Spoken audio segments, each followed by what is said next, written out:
Paris. Bonjour, it's Théo. Today we are next to the opera. You can see it right here. We are going to try the famous Café de la Paix, one of the most iconic cafés in Paris. It's raining, so let's go inside. I'm sitting inside, out of the rain. And we are today with Gabrielle. Bonjour. We're here to eat some delicious lunch. And the place is just iconic.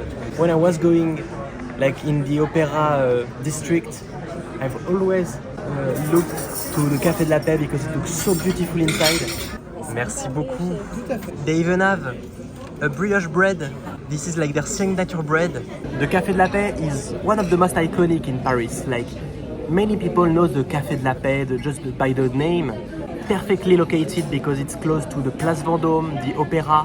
It's just next to the opera. Even if the place is really chic, it's still accessible. It's a bit expensive because it's a more expensive restaurant than others, but it's not a place with a bouncer that won't accept you at the gate, you know. It's not something exclusive. And also, even if it's in a touristic place, it's less touristic than Café Angelina, for example. Even if Café Angelina is great, but if you go to Angelina, you have to wait a long time outside.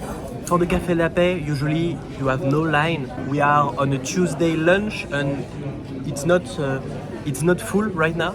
You have a lot of choice in the menu. The starters are about 25 to 35, so it's definitely higher than other starters in other cafés. For the main course, it's about like 40 or 50, and the dessert at 16 euros for each dessert. I think it's maybe one of the most expensive restaurants we did on this YouTube channel. And it's a beautiful one, so I'm happy to bring you with us. It's time for the apéritif, as we say in French, the apéro, but with mocktails. Apéro at lunchtime. Yes! I know some people who do apéro like all the time, so santé! I think we need to try this brioche bread because it looks fantastic, crispy, like puff pastry. It's like a croissant bread. It's really buttery. It's delicious. And it's time for the starters. We have the white asparagus with a little bit of shredded eggs on top. And this is the French onion soup, the soupe à l'oignon. And this one looks delicious. Both are classics of the French cuisine. The asparagus is a classic for the spring because it's really a seasonal product. And the French onion soup here, it's like an old recipe from the 19th century. It's the classic, iconic starter in the Café de la Paix. It looks really creamy, oily. The broth looks beautiful.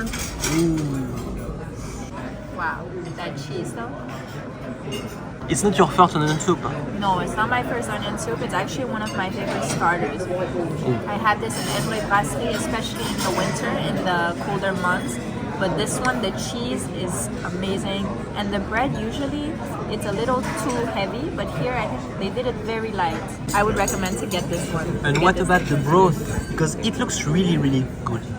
Like the soup looks so good. It tastes really like onion has been simmered for hours. And they barely added any salt, so not salty at all. Very amazing.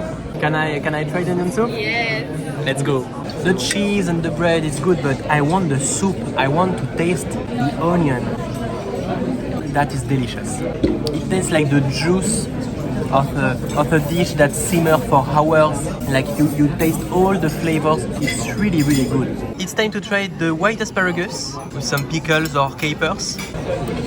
You have a little bit of this vinegar pickle taste, but I think I prefer the French onion soup. I prefer the white asparagus like that when they are alone. I don't really like when you have some little eggs or some pickles. What do you think about it? The white asparagus? You're not a fan? Not the biggest fan. The sauce is very nice though. I think I would have this sauce with like a salad or some bread. So I'm a better fan of the French onion soup. Yeah. We finished the starters.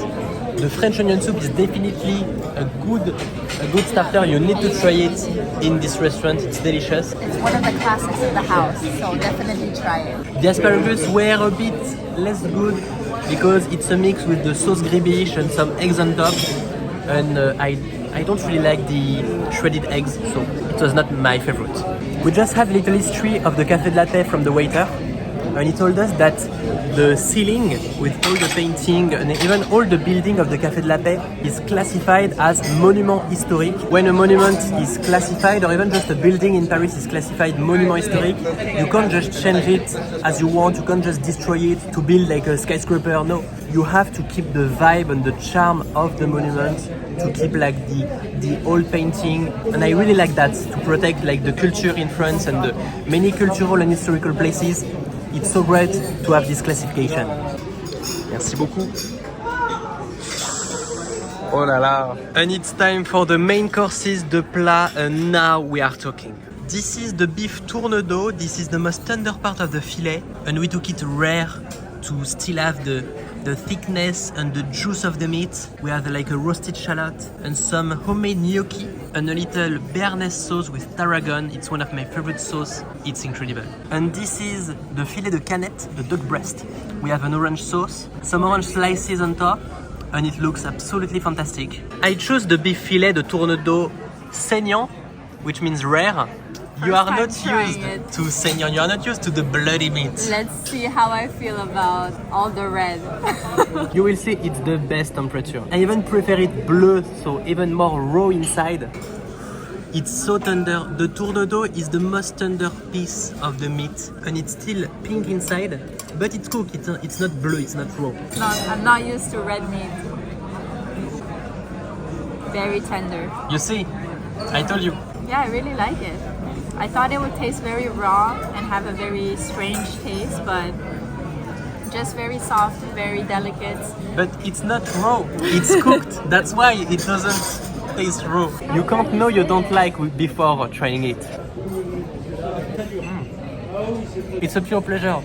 I love the tourne-dos. I told you to trust me on the temperature. That's true. It's a good choice. Taking it saignant, still pink inside. And now it's time to try the canette, the duck breast. I'm gonna take it with the orange sauce.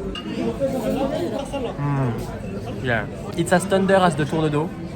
It's melting in your mouth, and I love this meaty flavor of the duck. I really like it. I like the strong flavor of the meat. It feels like butter. I told you. Wow. I told you this is the best temperature for duck, for beef. French food changed your life. I told you. Seriously, people, don't be afraid of trying like pink meat inside, like the rare, the saignant as we say, or even the bleu meat, which is still raw inside, like for step by step. Yeah, I'm gonna try again the beef of the tourne-dos with a little bit of the sauce béarnaise because it looks fabulous. I love it. I don't know what to say. It's just so good, guys. It's just so good. We were a bit disappointed by the asparagus because it's a dish that some people love it, some people don't. The French onion soup was delicious and the main courses were absolutely delicious. The temperature, the cooking, it's perfect. The duck, as the beef, are both so tender. It's a real pleasure to eat those dishes. We finished everything.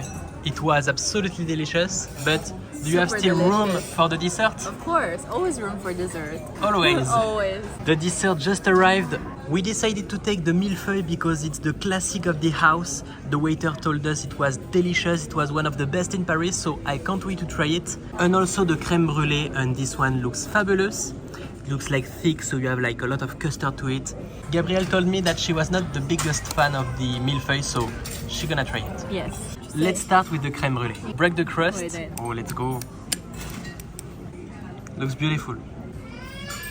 It's the good one. Amazing. Soup is super light. I feel the vanilla and really the crunchiness on the top. I think it gives the sensation of a perfect crème brûlée. I don't know how to cut it. I will try it like to cut it in half like that. Ready? Ooh, yes. Oh, it's easy to cut. The problem with the millefeuille is when you try to cut it, you are destroying the cake. It's really good.